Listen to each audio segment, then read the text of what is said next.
ایک گاؤں میں ایک کسان رہتا تھا۔ وہ بہت نیک اور شریف تھا۔ اس کے 4 بیٹے تھے۔ وہ سب صحت مند اور توانا تھے، مگر ان میں باپ کی کوئی خوبی نہ تھی۔ چاروں بیٹے بہت لڑاکا اور جھگڑالو تھے۔ وہ ہر وقت آپس میں لڑتے رہتے۔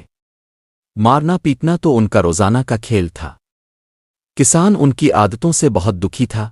کسان نے کئی بار انہیں سمجھایا کہ آپس میں لڑنا جھگڑنا بہت بری بات ہے، مگر وہ کبھی نہ مانتے۔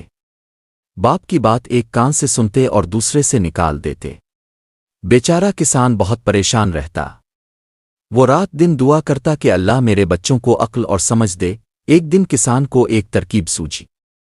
اس نے درخت سے پتلی پتلی شاخیں جمع کیں۔ 10 شاخوں کو رسی سے باندھ کر 4 گٹھے بنائے اور اپنے بیٹوں کو بلا لیا۔ جب بیٹے آئے تو کسان نے ہر ایک کو ایک گٹھا دیا اور کہا، بچوں، آج ہم ایک کھیل کھیلیں گے۔ دیکھو تو یہ گٹھے توڑ کر دکھاؤ۔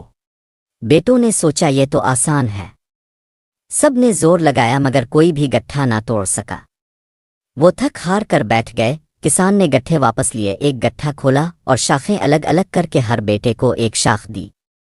پھر کہا، اب اسے توڑو۔ سب نے فوراً اپنی شاخ توڑ دی۔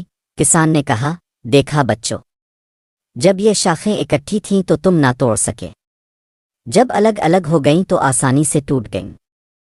اسی طرح اگر تم سب اکٹھے رہو گے تو کوئی تمہیں نقصان نہیں پہنچا سکتا، لیکن اگر الگ الگ رہو گے تو ہر کوئی تمہیں آسانی سے نقصان دے دے گا۔ بیٹوں نے سر ہلا کر باپ کی بات مان لی۔ سب نے ایک دوسرے کا ہاتھ پکڑا اور باہر کھیلنے چلے گئے۔ کسان خوشی سے مسکراتا رہا۔ سبق: اتحاد میں طاقت ہے، اختلاف میں کمزوری ہے۔